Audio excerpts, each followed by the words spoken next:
ಕಡೆ ನಮಗೆ IPL ನೋಡೋಕ್ಕಾಗ್ತಿಲ್ಲ, ಮತ್ತು ಆಟ ಆಡೋಕ್ಕೂ ಆಗ್ತಿಲ್ಲ. ಮನೆಯಿಂದ ಟ್ಯೂಷನಿಂದ ಪೇರೆಂಟ್ಸಿಂದ ಸಖತ್ ಪ್ರೆಷರ್ ಆಗ್ತಿದೆ. ಅದಕ್ಕೆ ನಮಗೆ IPL ಬಂತು. ಇಷ್ಟು ದಿವಸ ನಾವು ಎಕ್ಸಾಮ್ ಮಾಡ್ತಾರೆ ಅಂತಲೇ ಕಾಯ್ತಾ ಹೋದ್ವಿ. ಅಂದರೆ ಎಕ್ಸಾಮ್ ಮಾಡ್ತಾನಿಲ್ಲ, ಜಡ್ಜ್ಮೆಂಟ್ ಇವತ್ತು ಬರುತ್ತೆ, ನಾಳೆ ಬರುತ್ತೆ, ಸಂಜೆ ಬರುತ್ತೆ ಅಂತ ಹೇಳ್ತಾನೆ ಇದ್ದಾರೆ ಟೀಚರ್ಸು. ಅವ್ರಿಗೂ ಸಖತ್ತು ಬೇಜಾರಾಗೋಗಿದೆ. ಅವ್ರಿಗೂ ಪಾಠ ಮಾಡೋಕ್ಕೂ ಇಷ್ಟ ಆಗ್ತಿಲ್ಲ, ರಿವೈಸ್ ಮಾಡೋಕ್ಕೂ ಇಷ್ಟ ಆಗ್ತಿಲ್ಲ.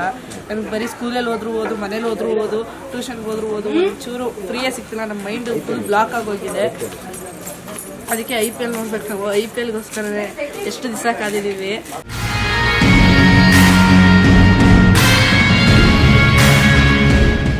ಅದಕ್ಕೆ ಈ ಸರ್ತಿ ಪಬ್ಲಿಕ್ ಎಕ್ಸಾಮ್ ಮಾಡಬೇಕು. ಇಲ್ಲಾಂದರೆ IPL ಹೋದರೆ ಮತ್ತು ನಮಗೆ ಸಿಗಲ್ಲ ಮ್ಯಾಚ್ಗಳು. ಬಟ್ ಹೈಲೈಟ್ಸ್ ನೋಡಿದ್ರೆ ಅರ್ಥ ಆಗಲ್ಲ ನಮಗೆ. ಅದಕ್ಕೆ RCB.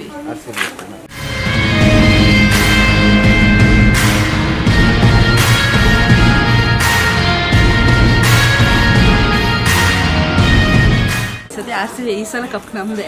ವುಮೆನ್ಸಲ್ಲಿ ಬಂದಾಯಿತು, ಈ ಸತಿ ಬಾಯ್ಸಲ್ಲೂ ಬರುತ್ತೆ ಅಂತ ಅಂದ್ಕೊಂಡಿದ್ದೀವಿ. ಅವ್ರು ಏನು ಮಾಡ್ತಾರೋ ಗೊತ್ತಿಲ್ಲ, ಬರುತ್ತೆ ಅಂತ ನಾವು ಅಂದ್ಕೊಂಡಿದ್ದೀವಿ.